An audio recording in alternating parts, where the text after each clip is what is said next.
અમદાવાદ સહિત સમગ્ર રાજ્યમાં હાલ ભારે વરસાદ છે। ત્યારે જો વાત કરવામાં આવે અમદાવાદની તો આગોતરા વરસાદને લઈ અને હવે તંત્ર દ્વારા તૈયારીઓ શરૂ કરી દેવામાં આવી છે। અમદાવાદ મ્યુનિસિપલ કોર્પોરેશન દ્વારા સંભવિત જળબંબાકારની સ્થિતિને પહોંચી વળવા માટે આગોતરી તૈયારીઓ હાથ ધરવામાં આવી છે। ફાયર વિભાગને સ્ટેન્ડ બાય રહેવાની સૂચના આપવામાં આવી છે, જ્યારે સાબરમતી નદીમાં પણ પાણી છોડવામાં આવ્યું છે। શહેરના ભરાયેલા તળાવોમાંથી પાણીનું સ્તર ઘટાડવાની કામગીરી શરૂ કરવામાં આવી છે।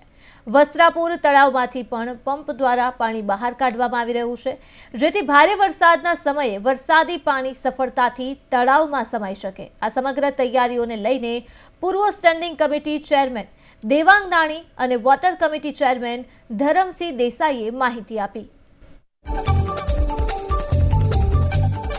અમદાવાદ સહિત રાજ્યભરમાં વરસાદની આગાહીને લઈને તમામ પ્રકારની જે તૈયારીઓ છે તે કરી દેવામાં આવી છે। સાથે જ વાત કરવામાં આવે તો 2 દિવસ માટે લેક ફ્રન્ટ એટલે કે લેક ગાર્ડન છે તે પણ બંધ કરવામાં આવ્યા છે। પૂર્વ સ્ટેન્ડિંગ કમિટી ચેરમેન પણ આપણી સાથે છે, તેમની સાથે વાત કરીશું। દેવાંગભાઈ, શું કહેશો, જે પ્રમાણે તૈયારીઓ છે કેવા પ્રકારની તૈયારીઓ કરવામાં આવી છે અને કઈ રીતનું આયોજન? વસ્ત્રાપુર લેક પશ્ચિમનું નજરાણું ગણવામાં આવે છે।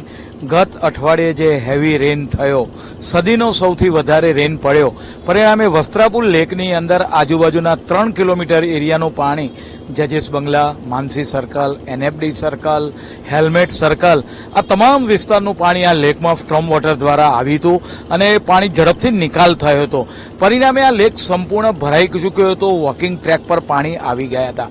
જ્યારે સરકારે આજે રેડ એલર્ટ જાહેર કર્યું છે કે અતિથી ભારે અતિ વરસાદની આગાહી કરવામાં આવી છે, ત્યારે ફરીથી આજુબાજુના વિસ્તારનું આ પાણી લેકની અંદર આવે એ માટે હાલ લેક ડીવોટરિંગ પંપ દ્વારા, સક્શન પંપ દ્વારા, ફાઇટર પંપ દ્વારા ખાલી કરવામાં આવ્યું છે।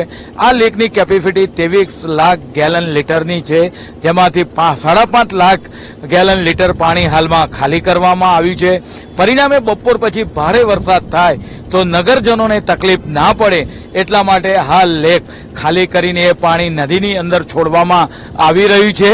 પરિણામે આવનાર સમયગાળા દરમિયાન આવેલું પાણી ફરીથી આ વસ્ત્રાપુર લેકમાં સમાય અને આજુબાજુના વિસ્તારમાં તકલીફ ન પડે એ માટે પ્રશાસન દ્વારા આ વખતે આગોતરું આયોજન કરવામાં આવ્યું છે। ચોક્કસ વાત કરવામાં આવે તો જે પ્રમાણે આયોજન કરવામાં આવ્યું છે, સાથે જ વોટર કમિટી ચેરમેન પણ આપણી સાથે છે। શું કહેશો ધરમસિંહભાઈ, કયા પ્રકારની તૈયારી વરસાદને લઈને? આ વખતે જે અમદાવાદ ઉપર વરસાદની આગાહીની જે અત્યારે સૂચનાઓ આવી રહી છે એ પ્રમાણે જે હેવી રેનની સૂચના છે એના આધારે કોર્પોરેશન તરફથી અત્યારે વસ્ત્રાપુર તળાવ અને અમદાવાદના દરેક તળાવોના અંદર જે અગાઉના વરસાદથી ભરાયેલા પાણી છે એને ખાલી કરી અને ફરીથી વરસાદ આવે એનું પાણી અંદર સમાય એના માટેની આ પૂર્વ તૈયારીઓ ચાલી રહી છે। અત્યારે દરેક તળાવમાંથી ફાઇટરો અને બધા મૂકી અને તળાવો ખાલી કરે છે। વસ્ત્રાપુર તળાવનું પાણી અત્યારે લગભગ 6 થી 7 ફૂટ અત્યારે ઓછું થયું છે અને એની ક્ષમતા પ્રમાણે અત્યારે આના અંદર હજી બી બીજું 8 ફૂટ પાણી આવી શકે એવી ક્ષમતા છે। એટલે વસ્ત્રાપુરના આજુબાજુનો જો વિસ્તાર છે એના અંદર આ વખતે વધારે વરસાદ પડે છતાં બી પાણી નહીં ભરાય એવી શક્યતાઓ છે। ચોક્કસ તો વાત કરવામાં આવે કે જે પ્રમાણે વસ્ત્રાપુર તળાવને અત્યારે ખાલી કરવામાં આવી રહ્યું છે અને જે પ્રમાણે આગામી દિવસોમાં જો વરસાદ આવે તો આસપાસના વિસ્તારનું પાણી અહીંયા આવે તે પ્રકારની વ્યવસ્થા જે છે તે કરવામાં આવી છે। કેમેરામેન અજય નીલેવર સાથે બ્રિજેશ દવે, અમદાવાદ।